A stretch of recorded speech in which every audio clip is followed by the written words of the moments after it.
What if I have a component where I don't necessarily have the HTML at hand?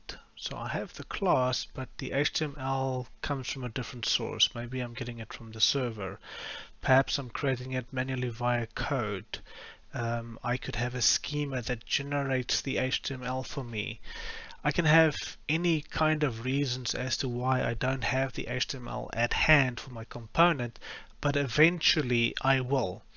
So this video will be talking about how do I have a bindable element and still have all the binding capabilities, but on HTML that can potentially come in at any point.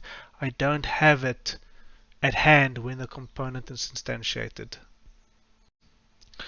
On this page you can see that I have my component. It is there, everything's loaded, it just has no HTML to it. And I want to change that. I want to go and emulate as if I'm getting the HTML in late, and then show you how to enable the parsing on those elements once they do come in. To do that, I'm just going to cheat a little bit. I am going to just load it like normal. Just pretend that this came from some foreign source somewhere. So I'm setting the inner HTML. It's an asynchronous function. I might as well have fetched it from the server somewhere.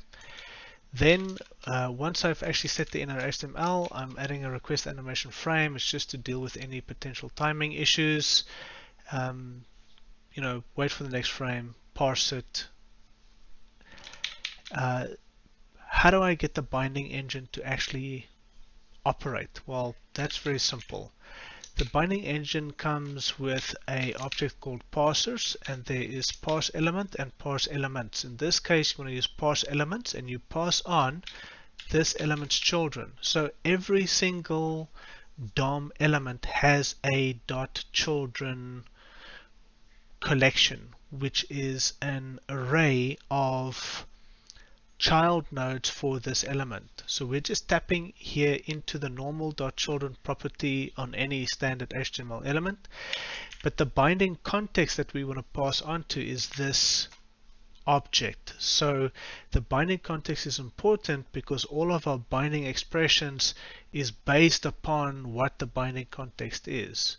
So we're calling the parse elements here. We're saying here parse all our children for us, and then use this component as my binding context.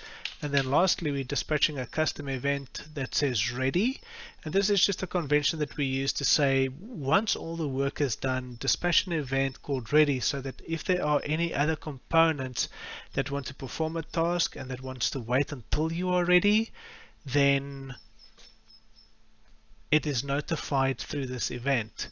Now if you use the standard bindable element mechanisms, all this would have done for you, and you didn't have to do it manually. Having made those changes now, if we refresh, we can see that our HTML is here now, and that our items now contain the right values, and that our translations have also fired. So to summarize, what we took out initially was this HTML getter. Because we didn't have the HTML getter, the bindable element just said, oh, you don't have any UI, I'm not going to bother with it. Later on, we got the HTML in. Once we had the HTML, we asked the binding engine to parse this component's children for us, and we passed in this bindable element as the binding context, whereafter we dispatched a custom event to say that we are ready. It's not necessarily necessary for this example, but it's just a best practice that we enforce. So it's a good practice to have. Alright, so that's how you can manually load HTML for a bindable element from whatever source you need, and still make sure that the binding expressions are run across that UI.